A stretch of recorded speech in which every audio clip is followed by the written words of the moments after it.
This is Anarchast.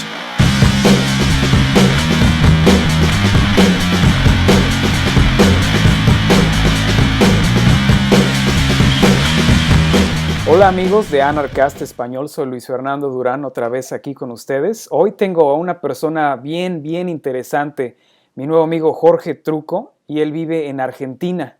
Y antes de preguntarle acerca de la historia del libro y de Doc Casey y de todas las otras historias tan interesantes, quiero hacer la pregunta número uno. Jorge, ¿cómo te volviste un anarquista? Bueno, no sé muy bien cuál es la respuesta exacta. Yo siempre tuve, a contrapelo de lo que pasaba en la Argentina en la década del 70, en donde las ideas colectivistas eran las que primaban en la Argentina, las de izquierda y las de derecha, todas. Yo siempre desconfié de... Me parecía que esa dicotomía entre izquierda o derecha era falsa, porque me estaban presentando un colectivismo, las dos partes. Y empecé... Al principio, por supuesto, todos hemos sido criados en la enseñanza gubernamental, en los colegios donde hay un plan de estudios que está dictado por el Ministerio de Educación. Y te enseñan democracia, te enseñan la patria, la nación, el nacionalismo, el gobierno, la nobleza de los gobernantes y todo ese tipo de cosas que uno cuando es chico simplemente lo asume y lo acepta porque eso es lo que se le enseña, no tiene una capacidad de cuestionamiento. Bueno, a mí las ganas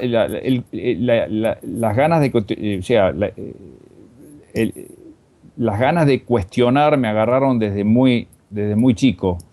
Y ya en la década del 70 a mí esas ideas de izquierda o de derecha, que terminaron en una guerra civil acá en la Argentina prácticamente, ninguna de las dos me seducía.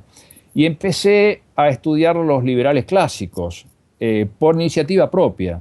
Es decir, Locke, Hume, los padres fundadores de Estados Unidos, los liberales latinoamericanos que escribían cosas, en fin, Alberdi, que es el padre de la Constitución argentina que fue inspirada en la Constitución norteamericana, es casi una réplica.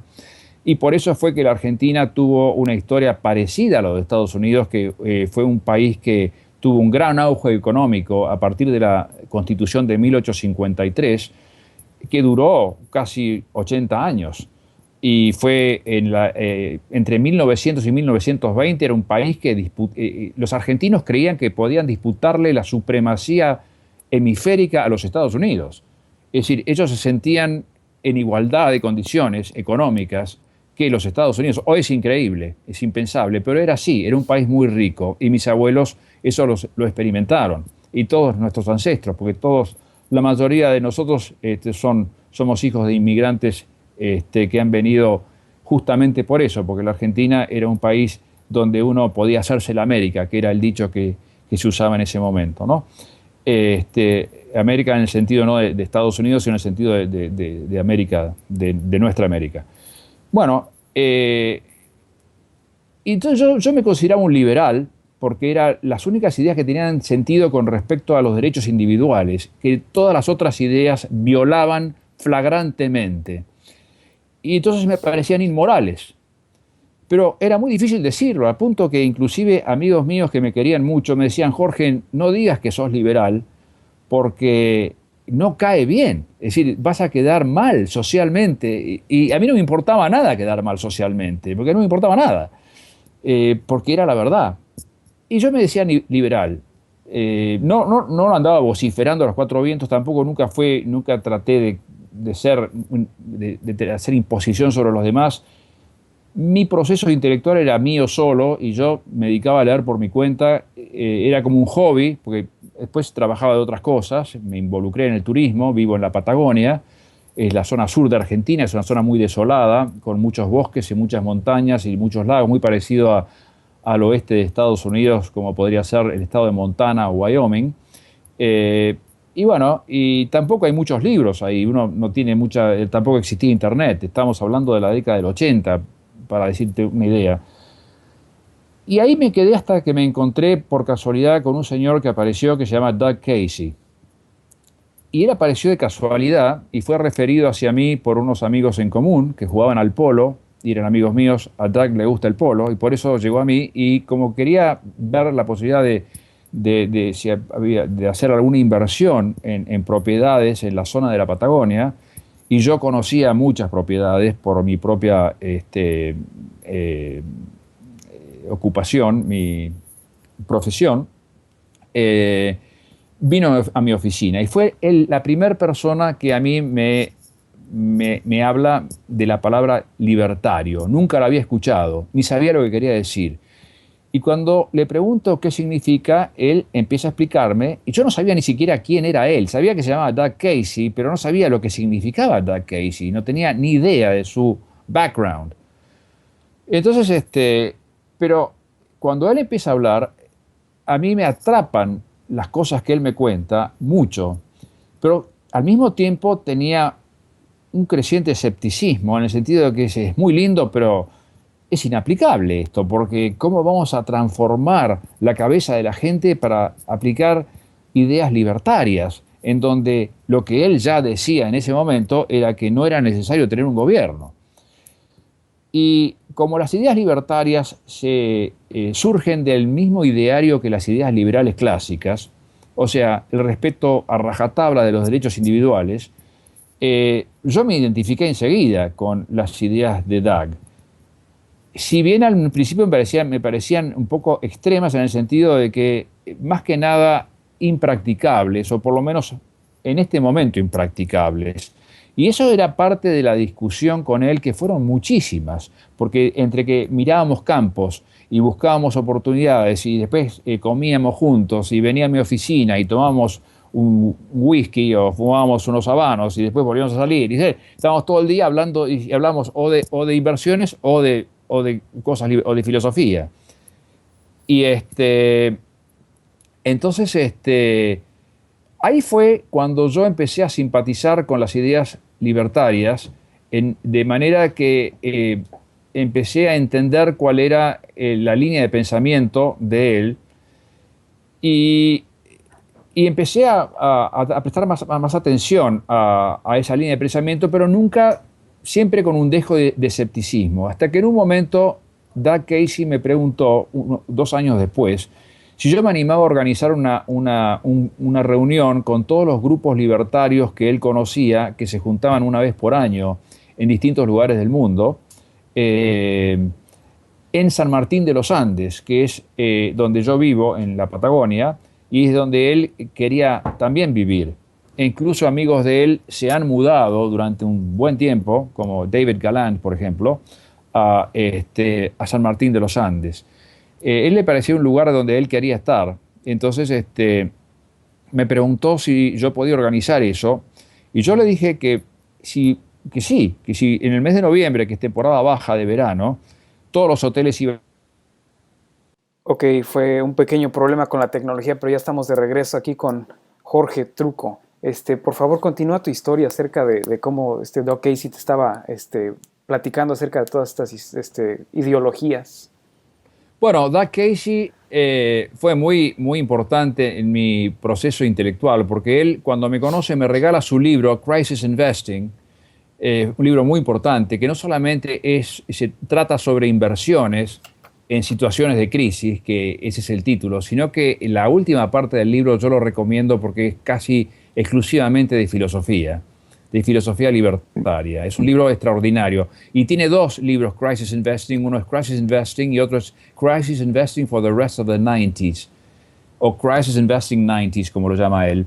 Ese es el que tengo yo, y ese es el libro que a mí me gustó mucho. Bueno, ese me lo dio en ese momento al libro, y me preguntó si yo podía organizar una reunión con todos los libertarios que formaban un grupo que se llama The Irish Group, y que se juntaban en un lugar del mundo diferente todos los años. Y entonces yo le dije que sí, y organizamos esa reunión en San Martín de los Andes. Vinieron muchos, más de, no sé cuántos habrán sido, pero 200 personas o algo así. Wow. Y fue una seguidilla de presentaciones y charlas y por supuesto de almuerzos y comidas y excursiones, había todo mezclado, pero sobre todo presentaciones sobre diferentes ideas o diferentes enfoques que tenían que ver con la parte filosófica de las ideas libertarias hasta cómo esconder dinero de los gobiernos, por ejemplo. O sea, había todo tipo de charlas, fórmulas de diferentes tipos para cuidar los patrimonios personales de ser confiscados por gobiernos y otras cosas más. A mí eso fue una inundación de conceptos que nunca había experimentado antes. Y ahí conocí a un montón de gente que era libertaria. Entonces ahí yo me consideré un libertario, pero un libertario escéptico, porque no tenía respuestas a las preguntas clásicas que se les hacen a los libertarios, es cómo funcionaría la justicia, cómo funcionarían las leyes, cómo funcionaría la seguridad o quién construiría los caminos, ese tipo de cosas. Yo no las tenía claras. Eso quedó así y yo quedé en esa situación hasta que se me produce el primer golpe que a mí me impactó, que fue cuando leí Atlas Shrugged, La rebelión de Atlas, que fue publicado acá en la Argentina en 2003 por Editorial Grito Sagrado, que luego de un denodado esfuerzo consiguió los derechos en español de una entidad de España que los tenía cautivos y que impedía su publicación. Bueno, el libro fue publicado en 2003 y enseguida llegó a mis manos a través de un amigo mío. No pude parar de leerlo, es decir, es un libro de 1300 páginas y creo que tardé 4 o 5 días en leerlo, me lo devoré y me impactó muchísimo porque dio un montón de respuestas a muchas de las cosas que yo tenía, que las intuía pero no las podía formular, de la forma en que Ayn Rand la formula. Y a partir de ahí me transformé en un randiano, porque leí The Fountainhead, The Virtue of, El manantial, La virtud del egoísmo, Los que vivimos, Capitalismo, Himno, y todos los libros que fueron publicados acá por esta misma editorial. Sacó toda la colección de los libros de Ayn Rand. Entonces yo ahí en ese momento pensé que una vez habiendo leído eso no había más nada que leer, porque había llegado a lo máximo que uno podía llegar a entender sobre la condición humana y la condición del gobierno y todo lo demás. El enemigo claro era el colectivismo. Lo que yo no suponía es que el gobierno, cualquier gobierno, es colectivismo. Eso yo no lo entendía todavía.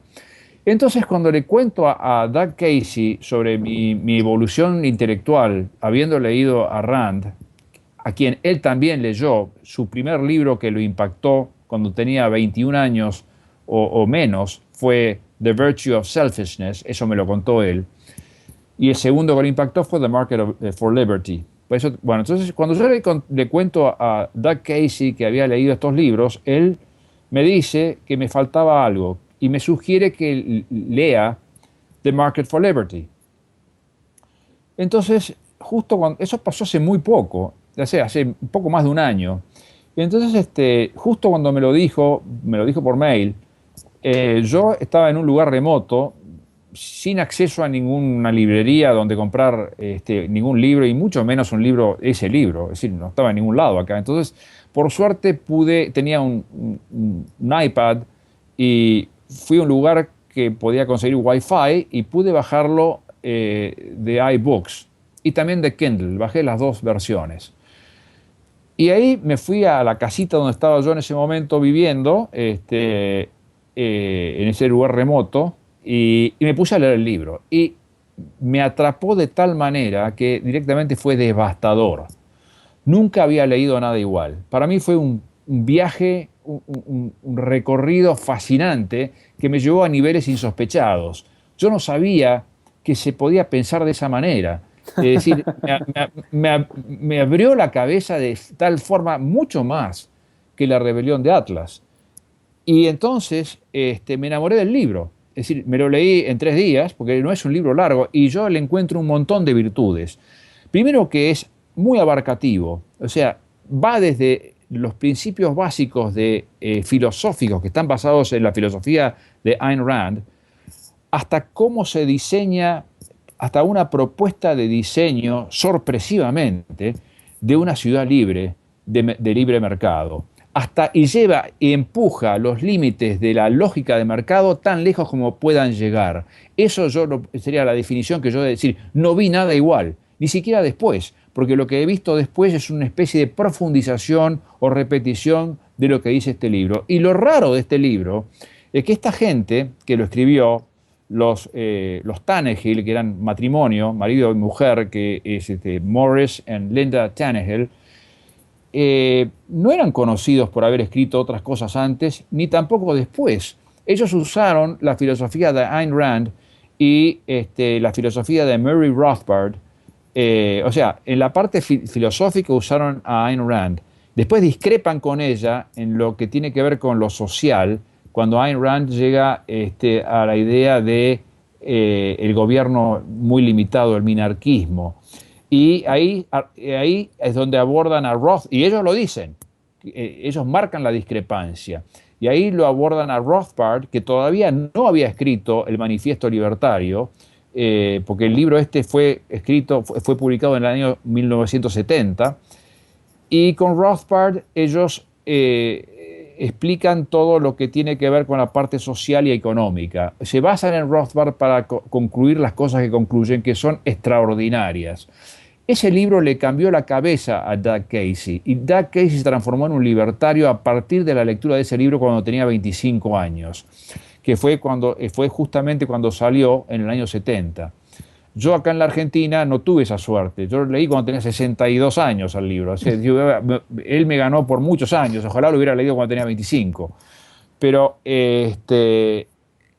entonces, el libro tiene un montón de virtudes, porque es un libro corto, tiene 220 páginas, y es muy abarcativo porque toca todos los temas, y es muy conciso, pero cada oración es una obra de arte porque tiene mucha energía, tiene un rigor muy profundo en su lógica, no tiene contradicción y emociona, tiene un paso y un ritmo que emociona. Es decir, ellos lo van llevando al lector, nadie puede salir inalterado o no conmovido. Creo que cualquier persona que lo lea termina siendo distinto o ya no es la misma persona, que es lo que me pasó a mí. Cuando yo lo leo, enseguida lo llamo a Doug, le mando un mail, le digo, esto es increíble, nunca leí nada igual y no está en español, esto tiene que ser traducido. Y me dice, bueno, ¿vos te animás? Me dice, digo, sí, yo me animo, porque no es un libro de 1300 páginas como Atlas Shrugged, tiene 230 páginas, a mí no me cuesta nada, yo lo puedo traducir, además el idioma que usan los autores, esa es la virtud, es un idioma muy fácil, es un idioma coloquial, es un idioma del hombre común, es un libro que tiene el lenguaje del hombre común para transmitir un mensaje fuera de lo común. Y entonces eso es una virtud, porque lo puede leer cualquiera, no hay que ser un filósofo, ni hay que ser un intelectual, lo puede leer cualquier persona. Eso es lo bueno que tiene. Entonces, a mí me pareció que era una herramienta letal contra el colectivismo. Y que sobre todo en las circunstancias en que nos encontramos en la Argentina hoy, y además en muchos lados del mundo, occidental también, en Latinoamérica e incluso en los Estados Unidos, pero sobre todo en la Argentina, ese tipo de ideas tienen que prender, porque justamente la gente, las personas, estamos padeciendo las consecuencias del colectivismo en forma mayúscula, como nunca ha pasado antes en este momento en la Argentina. Entonces, este libro seguramente va a ser adoptado por mucha gente. Bueno, la historia es así, es que Doug me dice, bueno, déjame ver a ver si yo puedo encontrar a mis amigos de Laissez-Faire Books que lo están publicando en inglés, a ver si los convenzo de que lo publiquen en español. Bueno, entonces, en ese momento, al día siguiente, por casualidad, yo publiqué en Facebook un artículo publicado por Ayn Rand en The Reader's Digest de 1944 que encontré por casualidad. Lo encontró un amigo mío, Martín Zimmerman, y me lo pasó, que se llama The Only Path to Tomorrow, que yo lo traduje como El único camino al mañana. Yo lo traduje porque me pareció un muy buen mensaje y quería que fuera leído, y lo posteé en Facebook, y la dueña de la editorial, justo, pero fue una casualidad, yo en ese momento no sabía quién iba a querer publicar The Market for Liberty en español. Y al día siguiente, la dueña de la editorial ve esa traducción mía de Ayn Rand y me hace un comentario favorable, felicitándome sobre la traducción, por la traducción y por el hallazgo de ese artículo que ella no conocía.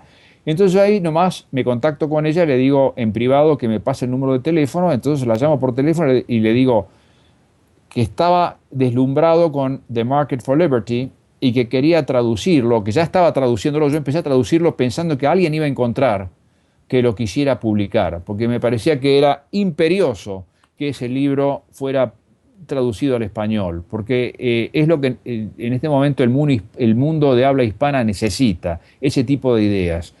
Y ese libro me pareció muy bueno porque no intimida, es un libro chico. Acá lo tengo en la mano, este es el Market for Liberty en inglés, ¿no? Es un libro de 230 páginas.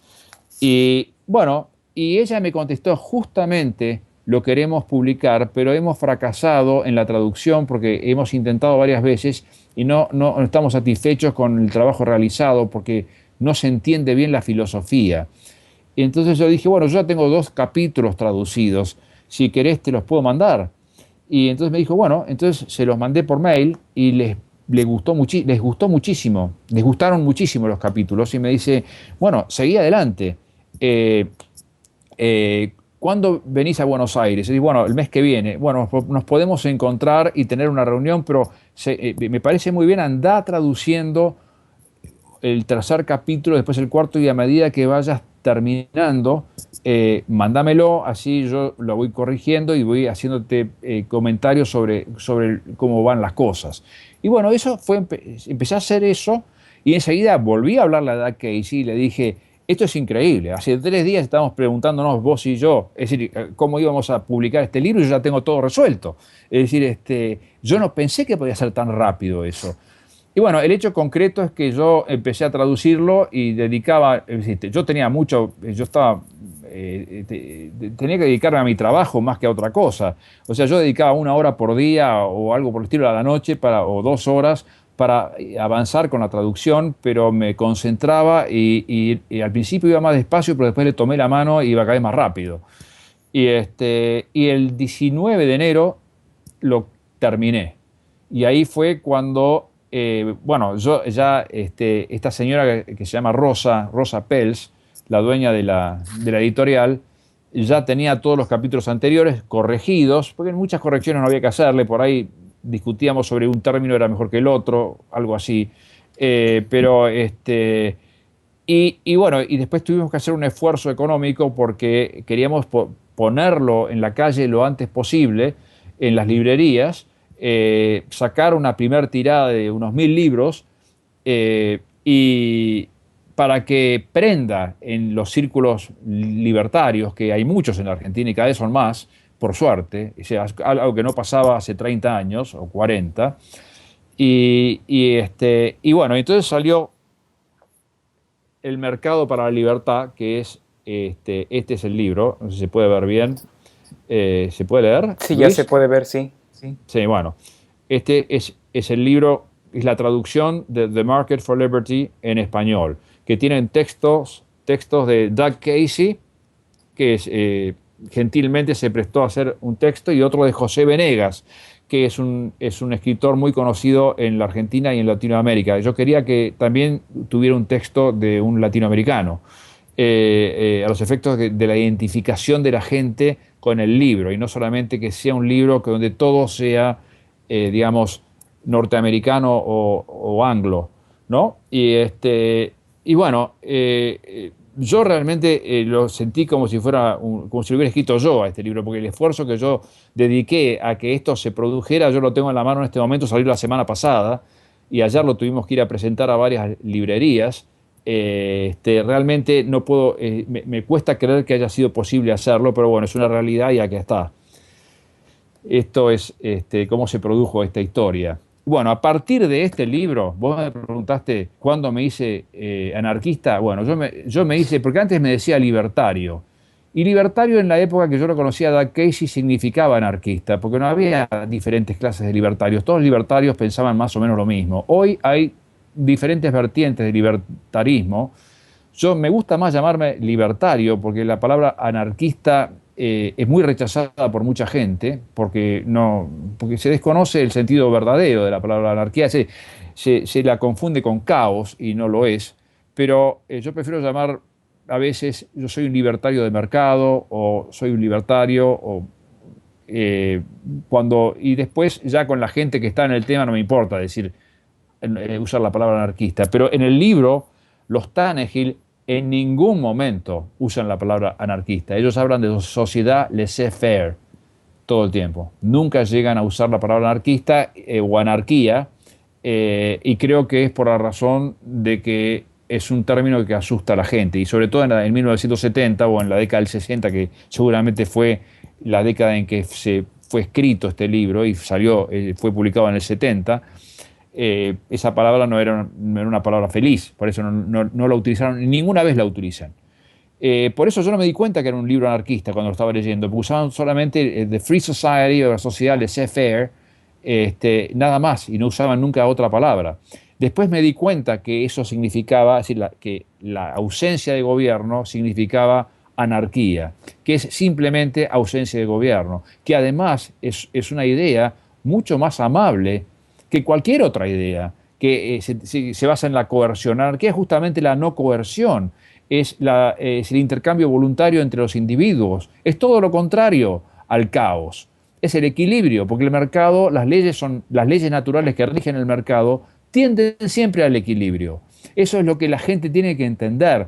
Y el mercado, y tanto el mercado como la palabra anarquía, como la palabra liberalismo, como la palabra capitalismo, ha sido demonizada por los gobiernos, porque el mercado es el enemigo del gobierno.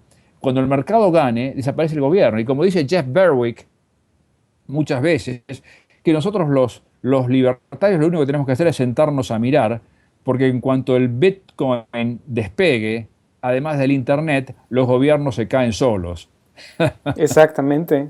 Sí, ojalá así sea.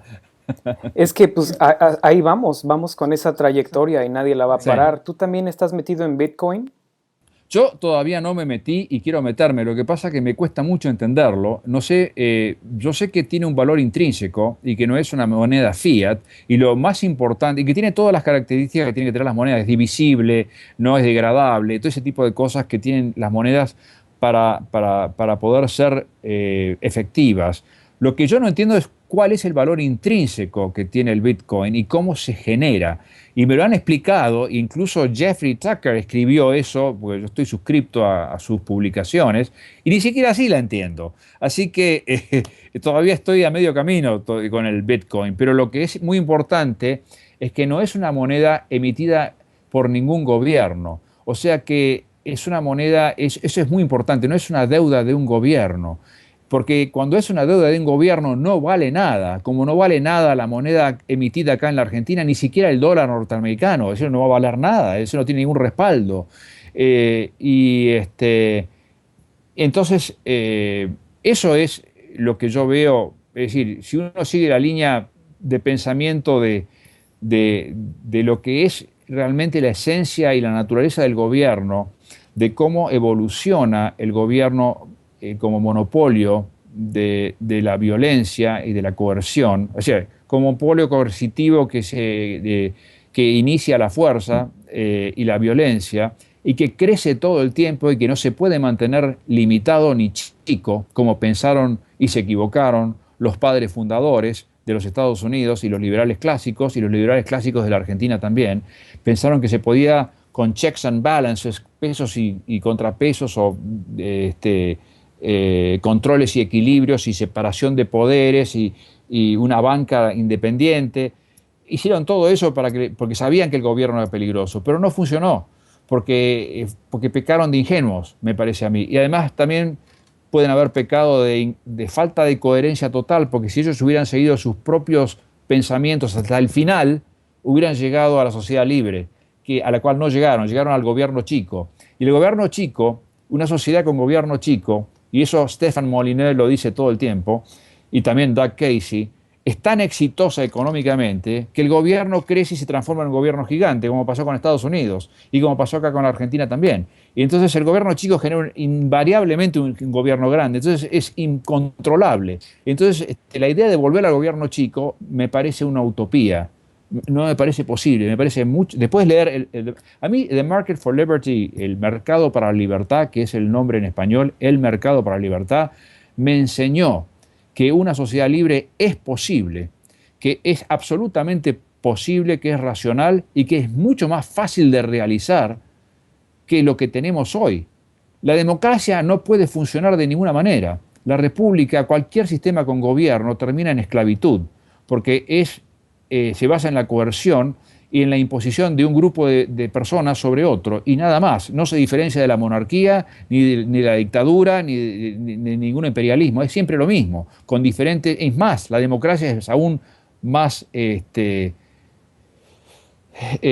hipócrita, porque te quiere convencer que lo hace por tu bien y que te representa. Y eso es un mito, es una falsedad, no es cierto eso. No te representa, ni lo hace por tu bien, ni por el bien común, que es un sofisma, el bien común, todo ese tipo de cosas, la justicia social y ese tipo de términos colectivistas, son términos que no tienen ninguna existencia. El único bien es el bien del individuo y el pueblo es un grupo de individuos, el pueblo no tiene entidad en sí misma, no tiene mente el pueblo como entidad, cada individuo tiene mente. Esas son cosas que uno va aprendiendo a medida que va leyendo y a medida que va observando, y lo que me dio el libro es la comprensión y me abrió la cabeza de que eso es posible. A partir de ahí me cambió la vida. Una vez que yo sé que eso es posible, ya sé por lo que puedo luchar. Antes yo era escéptico, yo no podía luchar por algo que no estaba convencido. Ahora no es que vaya a luchar porque esto no se gana con una revolución armada, todo lo contrario, esto se gana con una revolución cultural, se gana hablando, se gana convenciendo con las ideas, difundiendo ideas, porque si la gente no está convencida de que si nosotros abolimos un gobierno, pero la gente, las personas no están convencidas todavía que se puede vivir sin gobierno, ellos van a apurarse a poner otro gobernante, porque creen que si no sobrevendría el caos. O sea, hay que cambiar las cabezas, y eso es posible porque ya pasó en la historia. Eso pasó muchas veces en la historia. Y siempre empieza con grupos chicos que empiezan a pensar y empiezan a cambiar los paradigmas, y después se esparce, y de golpe se producen saltos en la historia que son a veces inesperados, y eso es, por ejemplo, ahora con la tecnología, el Bitcoin, si despega y se generaliza con Internet y con todo ese tipo de relaciones que podemos tener hoy las personas a lo largo del globo, el concepto de Estado-nación se derrumba. No tiene, además que no tiene ya ningún sentido, ahí se va a materializar el sinsentido que significa el concepto de Estado-nación, que es una cosa que solamente justifica la existencia para que haya gobiernos y nada más. No tiene por qué haber aduanas, por ejemplo, que es un anacronismo. Bueno, para resumirte a mí el libro, si vos me preguntás qué es lo que me transformó en un anarquista, The Market for Liberty, el mercado para la libertad, me transformó en un anarquista. Yo antes era un libertario escéptico que coqueteaba con el libertarismo y con el liberalismo clásico, pero no convencido del todo, y ahora The Market for Liberty, el mercado para la libertad, me enseña que eso no solamente es posible, sino que es conveniente. Pero además, lo que demuestra es que no es difícil, es muy simple. Es decir, es mucho más simple organizar una sociedad libre que organizar lo que estamos viviendo ahora, que es imposible de organizar. Tampoco es una utopía porque no se trata de cambiar al hombre. O sea, utopías son aquellas como el marxismo o todos los socialismos que quieren el hombre nuevo, o sea, que no se fijan en la naturaleza del individuo, de la persona. O sea, cómo el hombre decide, cómo actúa, cómo toma decisiones, qué necesita para vivir, y cómo, sí, la naturaleza del hombre, la naturaleza de la sociedad y la naturaleza del gobierno. Muchos diseñadores de sociedades no tomaron eso en cuenta y pensaron que el hombre era simplemente una arcilla maleable que se podía adecuar a cualquier pensamiento moralista que pudieran concebir. Este libro, como obviamente Ayn Rand hace lo mismo, parte de estudiar, bueno, ¿qué es el hombre? ¿Es egoísta el hombre? ¿Por qué? ¿Se mueve por qué? ¿Por interés? Bueno, es decir, no vamos a ser hipócritas, el hombre se mueve por interés, no se mueve por otra cosa. Es decir, alguno puede tener un acto de solidaridad, pero lo que motiva las decisiones humanas son los intereses, o las cosas que lo complacen, o las cosas que lo atraen, o las cosas que le dan felicidad, lo que lo planifican. Entonces ahí aparecen otra vez los derechos individuales, el derecho a la vida, el derecho a la libertad y el derecho a perseguir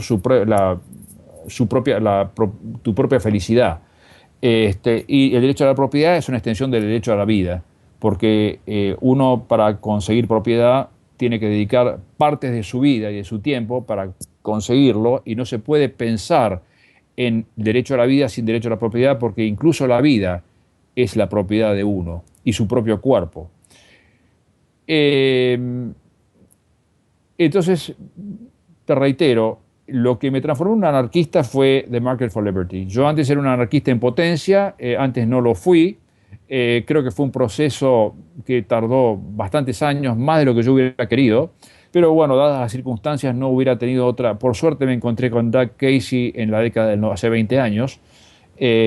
Por suerte me encontré con Ayn Rand, que un amigo me regaló el libro. Y después, ahora sí, con internet y con el iPad y con Kindle y iBooks y todo lo demás, me bajo libros todos los días y estoy suscrito a todas las publicaciones libertarias o anarquistas, y he podido leer los nuevos autores y después también los antecedentes de estas ideas que vienen de Herbert Spencer o Lysander Spooner o Frédéric Bastiat y todo ese tipo de autores que son fascinantes en la época que los tipos pudieron pensar semejantes ideas, ¿no?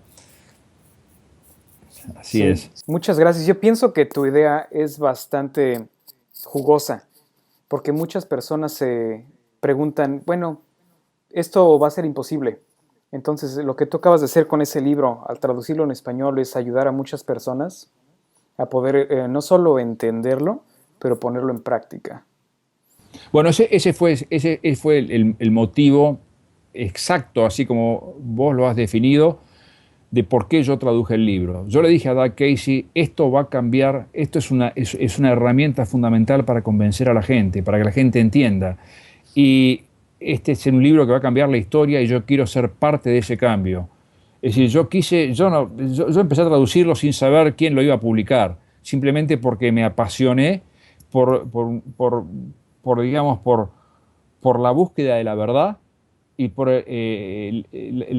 difundir un mensaje extraordinario, que es el mensaje, que es este mensaje que creo que va a cambiar la historia, porque creo que invariablemente, indefectiblemente, la humanidad, no sé cuánto va a faltar, va a ir a eso, porque va a evolucionar hacia ese estadio, se va a dar cuenta, la humanidad como se fue dando, es decir, la ciencia lo va a llevar mismo, y además el desarrollo de la ciencia, ya lo dijimos recién, si el Bitcoin despega o equivalentes al Bitcoin despega y una moneda no gubernamental despega, hasta los más socialistas la van a adoptar, porque les conviene.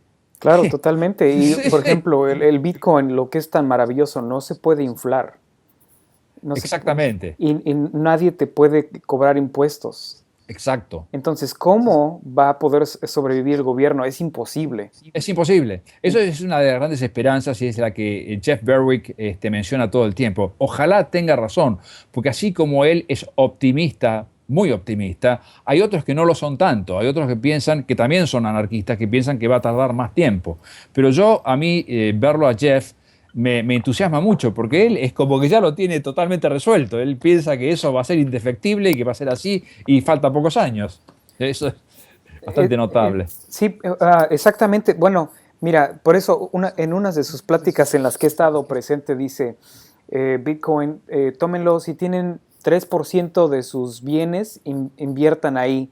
3% si perdemos no es mucho, pero 3% si hace lo que tiene que hacer Bitcoin, o sea, ni siquiera vamos a tener que pensar cuánto va a costar en dólares. Simplemente eso quiere decir que el dólar va a ser totalmente, ya va a estar fuera del enfoque y vamos a estar en Bitcoin nada más.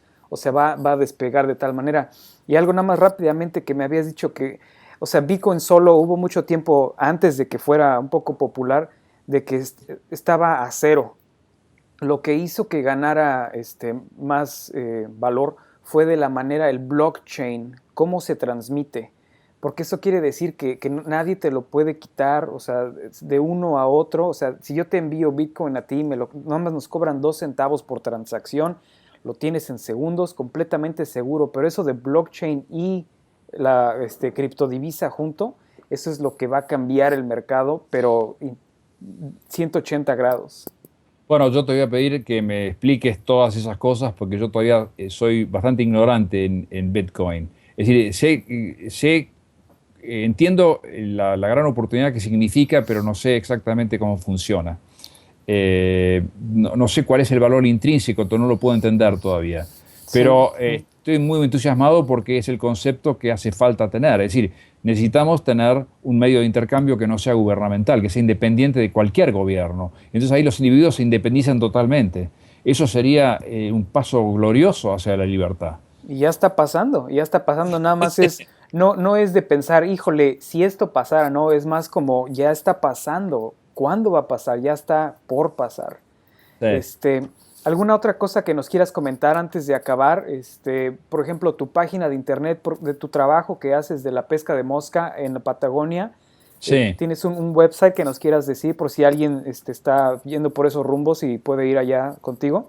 Tengo 2 páginas, una se llama argentinautoutfitters.com, all one word, todo junto, argentinautoutfitters.com, y la otra se llama patagonia-outfitters.com, porque son 2 empresas. Una que siempre fue la mía, que fue Patagonia Outfitters, y otra con la cual me asocié hace 4 años, que es Argentina Outfitters. Y a través de esas 2 empresas hacemos un montón de operaciones. Y en Facebook también hay una página, bueno, me pueden buscar a mí en Facebook con mi propia página personal, y también hay una página de Patagonia Outfitters también en Facebook. Ahí está lleno de fotos, pueden ver todas las fotos de la Patagonia, todas las fotos de la pesca y de los lugares paradisíacos donde por suerte me toca vivir. Muchas gracias. Una vez más tenemos a Jorge Truco de la Patagonia. Y amigos, si tienen planeado ir de vacaciones, si quieren ir a Argentina, denle una llamada, contáctenlo vía Skype o por el Facebook y por favor denle una visita. Una vez más, gracias Jorge por acceder a tener esta entrevista y gracias por tu historia, porque es bastante fascinante y yo creo que es bastante importante lo que estás haciendo. Bueno, muchísimas gracias Luis, realmente te agradezco, estoy muy contento de haberte conocido y podés contar conmigo para lo que quieras, es decir, a mí me interesa mucho difundir estas ideas, me parece que son las ideas que van a cambiar la historia. Gracias, igualmente, y muchas gracias, buenas noches a todos, amor, paz y anarquía. This is Anarchast.